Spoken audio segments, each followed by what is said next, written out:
How are you? Welcome to Soul Wisdoms. My name is Samantha Elizabeth, and let's talk about a little bit about what it's like to be in the present moment. How the heck you get to living in the present. And it's a beautiful concept. It's a beautiful, beautiful, precious journey to achieve that goal. And what I've been learning is the only way for myself to get to the present moment is actually to work through my past moments of trauma.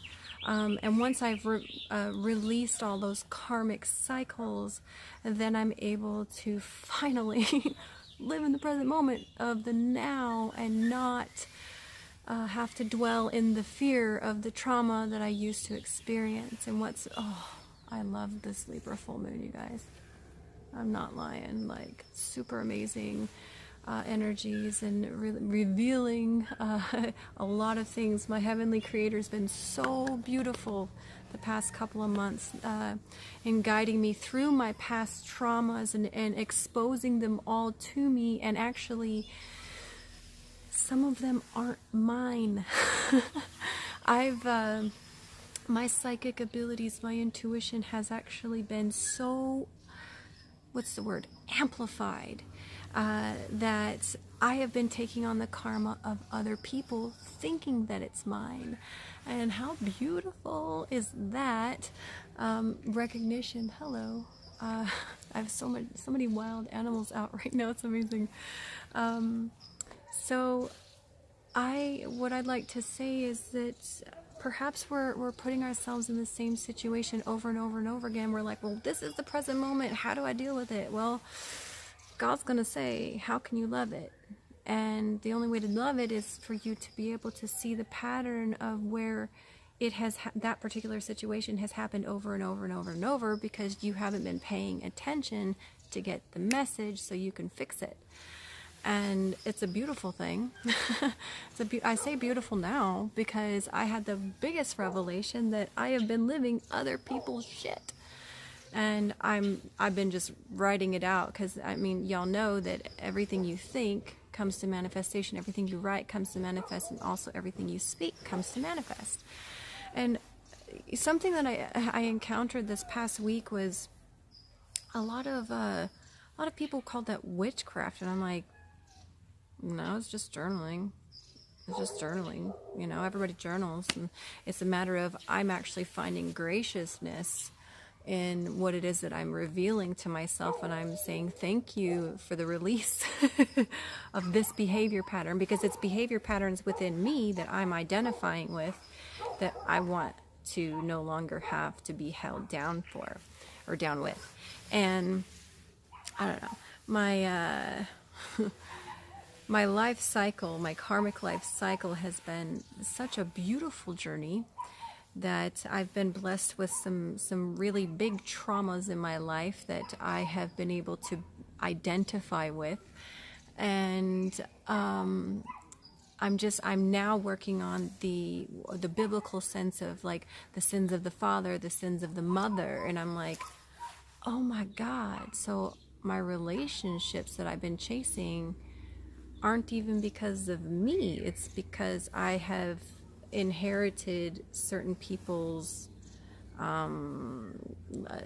lineages, karmic cycles, and I'm working on their stuff that's not even mine, because it's not fair, right? So what's beautiful is when you recognize that you've already worked through this before, you can see it a mile away, then you know it's not yours. And also knowing that you can slowly approach a relationship, whether it's business or friendship or intimate or family.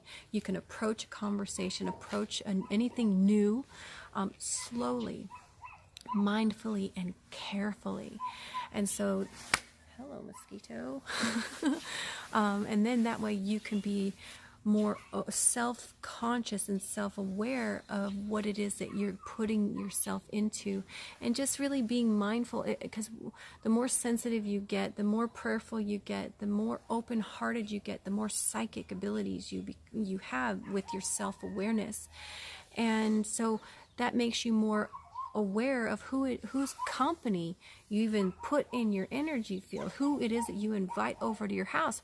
It doesn't matter if they've been your best friend for 20 freaking years, but if they're toxic for you, and you know that every time they come in your energy field, you're tired, you're drained, you get sick, or you have a bad mood, or you have a headache, or whatever the symptom may be, if you're able to recognize that because you're being more mindful and saying, wait a minute, I felt amazing just a second ago, and this is the only person that came over, and they seemed like they were doing fine, but by the time they left, I was drained. And those are called, energy drainers, energy vampires, however you want to look at it. It doesn't matter. You can put any kind of label you want. It's just not your shit. And what it is that's God's way of telling you, girl, bruh, whoever you are, this isn't good for you anymore.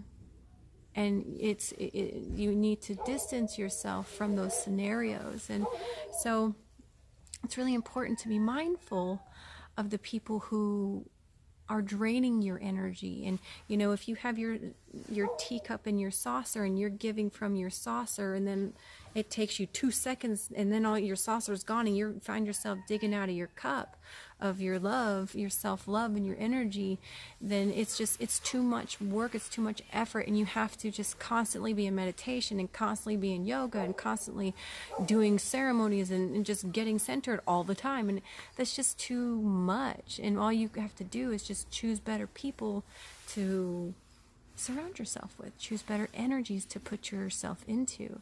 It's a beautiful, beautiful process to recognize your sensitivities and to recognize karmic cycles. Because what goes around comes around.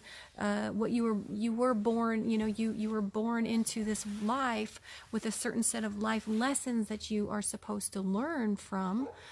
And once you've learned from them and you can see them a mile away, then you realize that you don't have to deal with them anymore. And it's up to you to be courageous enough and bold enough and brave enough to say, I love you, but this relationship is complete for now. I'm completely done learning from you.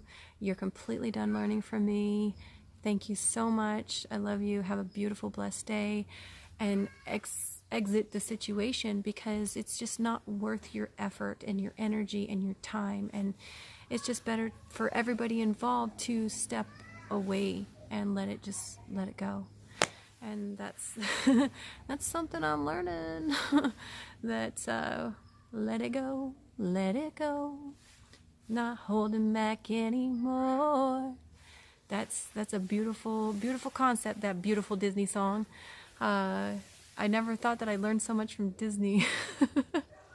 But it's a really deep message, is the brilliant art of letting go. And if you're anything like me, it didn't come easy, because I had to keep reliving the same situation over and over and over again, hoping for a different outcome. And it never changes. The only thing that's going to change is me. I have to change my approach. I have to change what I'm doing. It's me. And so that same concept goes for you, whoever it is of you that are watching.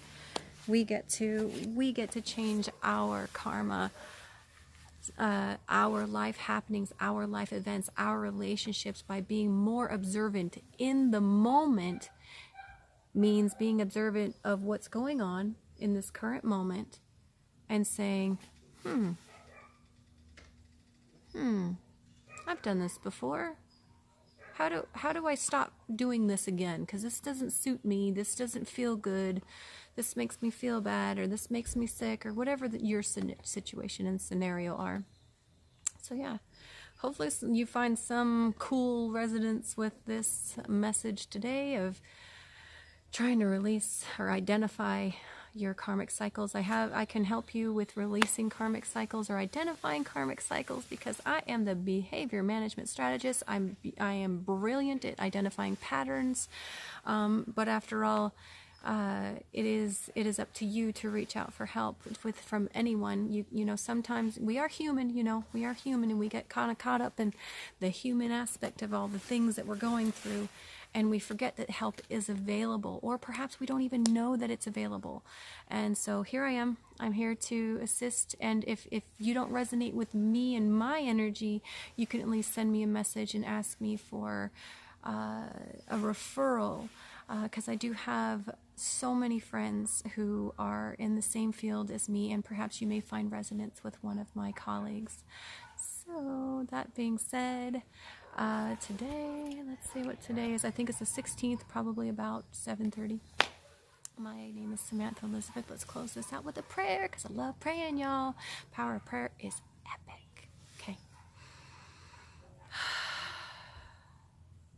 Dear Heavenly Father, Mother God, thank you so much for the ability to identify our struggles and also identify them in our past life events. Thank you for identifying our struggles for us and showing them to us so willingly, and not making us forget them. So that way we can overcome this life process that you have given us. Thank you so much for the beautiful abilities to love and forgive each one of those individuals that have come into our lives that we may have perceived as an adversary towards us. Thank you so much for the ability to continue our learning, and thank you for continuing to help us through each and everything that we encounter. I say these things humbly. Aho. Thank you so much for joining me. I hope that you have a beautiful evening. It's getting pretty dark now. I'm gonna go in and call it a night. I love you so much.